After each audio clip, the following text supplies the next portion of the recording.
For over 5 decades, Goldie Hawn has been the living embodiment of Hollywood joy. She was America's angel, the sweetheart whose infectious giggle and bubbly persona defined an entire generation of film. She made the world believe in light, in laughter, and in Hollywood magic.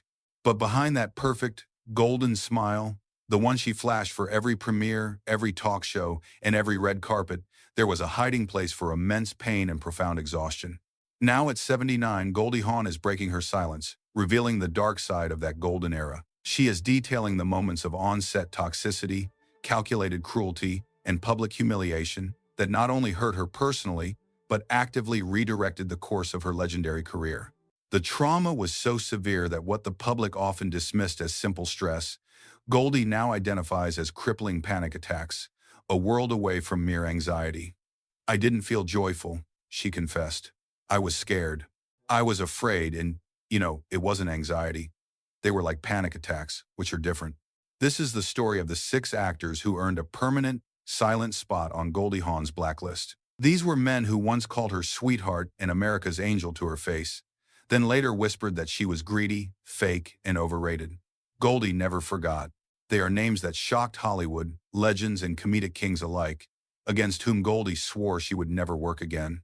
Her strategy wasn't a public fight or a tell-all book, but a decisive, quiet power move. She simply erased herself from their projects and refused to share their space. The revenge of Goldie Hawn was the silence that followed her walkouts. We are going to count down these 6 conflicts, starting with the least expected and ending with the dramatic incident that fundamentally changed how Goldie Hawn chose her scripts and who she chose to share the screen with. It's a profound look at how even Hollywood's brightest light had to navigate the darkest corridors of male ego and arrogance. Top 6. Kirk Douglas, the legend who made her invisible. The number 6 spot on Goldie Hawn's list is perhaps the most shocking because it doesn't involve a volatile comedian or a temperamental contemporary. It belongs to a bona fide Hollywood legend, Kirk Douglas. The conflict wasn't born out of a feud or a sexual slight, but from a pervasive, career-long pattern of dismissiveness that Goldie felt was rooted in deep-seated sexism. The incident that cemented Douglas's place on her list occurred during a panel at an industry event in the late 1990 seconds. By this time, Goldie Hawn wasn't just the laughing girl. She was an Oscar-winning actress, a producer, a woman. When Kirk Douglas, already a revered icon, greeted her, he kissed her hand and delivered a line that sounded like a compliment but felt like a historical trap. "You haven't aged a day, sweetheart." The crowd laughed, but inside it stung. The true tension emerged when the discussion began. As Goldie attempted to speak, to offer analysis or insight based on her decades of experience, Douglas repeatedly cut her off. He interrupted her not once but 3 times, finishing her sentences, correcting her thoughts, and turning every moment into a chance to show he was still the big man in the room. His actions were a blatant display of dominance, treating her not as a peer, the Oscar winner next to him, but as an amateur, or worse, a prop. A moderator later noted that they could feel Goldie's visible shift in demeanor, changing from glowing to stone cold. Goldie later confided to a close friend that the ultimate insult was the tone he took. "He talks to me like I'm still the blonde in a bikini scene. I've won an Oscar." It was the ultimate dismissal of her intelligence, her ambition, and her achievements. Goldie's response, as always, was cold, definitive, and quiet. While she maintained a friendly relationship with Kirk's son, Michael Douglas, whom she often praised as a modern gentleman, she never spoke of Kirk again. Her final silent word on the matter was profound. "Some men," she later said quietly, "don't deserve a second act in your memory." Kirk Douglas never knew he was on her list, and that, Goldie determined, was the cruelest part of all. Top 5. Sean Penn, the public insult. By the time Goldie Hawn reached number 5 on her secret hate list, she believed she had seen every flavor of arrogance Hollywood could offer. She was wrong, because nothing prepared her for Sean Penn. This conflict was not a hushed, behind-the-scenes incident or a private grudge. It was a brutal, public insult, delivered under chandeliers in front of an entire ballroom in 2014. The setting was a Malibu charity gala. Goldie had been invited to give a short, heartfelt speech about mental health, something she cared about deeply. When she took the stage, the room went respectfully silent, except for Sean Penn. As she began to speak, Penn sighed, rolled his eyes, and said loudly enough for many to hear, Another celebrity wellness sermon. It was an act of blatant, calculated disrespect. But the worst was yet to come. When Goldie finished her talk to a warm round of applause, Penn leaned back in his chair, smirked, and delivered the line that would forever be burned into her memory. She should stick to giggling. That line was not just a jab. It was a wholesale dismissal of her entire career and her deep personal commitment to philanthropy. It reduced her half-century of work, her Oscar, and her heartfelt advocacy down to a single, shallow, soundbite characteristic: the giggle. Goldie didn't flinch in the moment. She smiled, raised her glass, and left the room early. In the car afterward, however, the frustration poured out. "My whole career, and I'm still reduced to giggles," she said. That public cutting moment was where Goldie Hawn drew her final line. From that day forward, she refused to attend any event where Sean Penn's name appeared on the guest list. When asked years later about him, she didn't even blink. Her response was cool and final: "Not my energy." She wasn't angry anymore. She was simply done. Top 4. Chevy Chase, the onset arrogance. The number 4 spot on this list is held by a man who was once her co-star in one of her most beloved films, Foul Play, Chevy Chase. While the cameras captured magic, pairing America's sweetheart with comedy's new king in 1978, behind the scenes, their collaboration was a nightmare. The on-set experience was so toxic that Goldie Hawn once told a friend, "If I ever have to smile next to Chevy Chase again, I'll quit Hollywood." Chase, according to the account, walked onto the set like he owned the studio. His behavior was dominated by staggering arrogance and deep insecurity. He constantly mocked lines, rewrote jokes without authorization, and threw off entire scenes. But the primary source of the conflict was his mean-spirited jealousy over Hawn's comedic talent. Chase would sulk for hours if Goldie got a bigger laugh.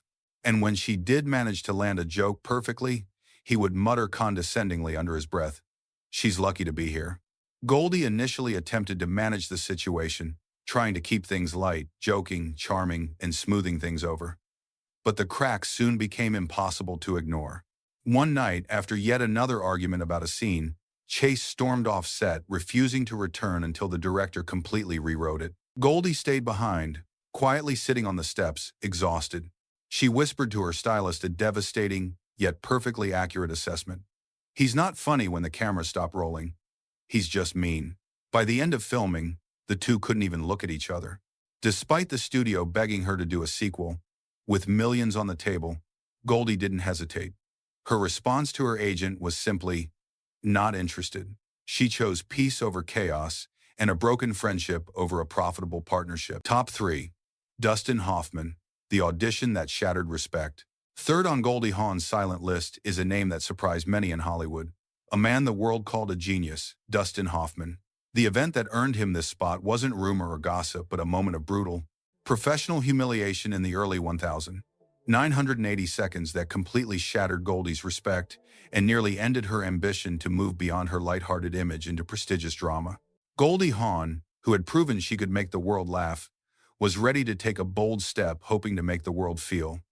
She was invited to read opposite Hoffman for a prestigious dramatic role. Everyone expected the pairing to be electric, but it was electric for all the wrong reasons. Halfway through their reading, Hoffman suddenly stopped. Stone-faced, he looked at her, then turned to the producers directly, delivering a crushing verdict: "She's still playing it like a sitcom." The words, designed to expose her weakness, hit Goldie Hawn like a slap. She didn't react immediately. She maintained her composure, finished the scene with calm precision, thanked them politely, and walked out before anyone could speak another word. The next morning, her agent received a flat command: "I'm out. I won't fight for respect in a room full of men who already decided I'm a joke." From that day on, she never worked with Dustin Hoffman again. When later reflecting on the experience, Goldie delivered a quiet piece of revenge in a single sentence: "Some men forget they're not directing the women around them."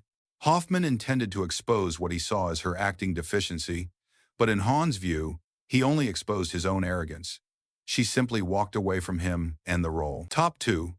Warren Beatty, the rejection that turned to revenge. The number 2 spot on Goldie Hawn's list is reserved for Warren Beatty, the man whose actions proved to her that Hollywood's charm could quickly curdle into calculated cruelty when his ego was bruised. This conflict, which began with the simple word "no," was not about professional rivalry, but about a personal rejection that Warren Beatty, Hollywood's most powerful ladies' man, decided to punish. In the late 1970s, when Warren was at the height of his fame, he set his sights on Goldie Hawn as his next conquest. He extended invitations to dinner, private parties, and ultimately to his Beverly Hills home. Goldie, however, was polite, charming, and firm in her refusal to play along. When she stood her ground, his legendary charm vanished. Almost overnight, Goldie began to notice doors closing. Scripts she had been promised suddenly disappeared, and directors who had been enthusiastic went silent. It wasn't an open fight. It was a subtle, quiet, and calculated smear campaign. One producer even warned her privately, "Warren says, you're difficult."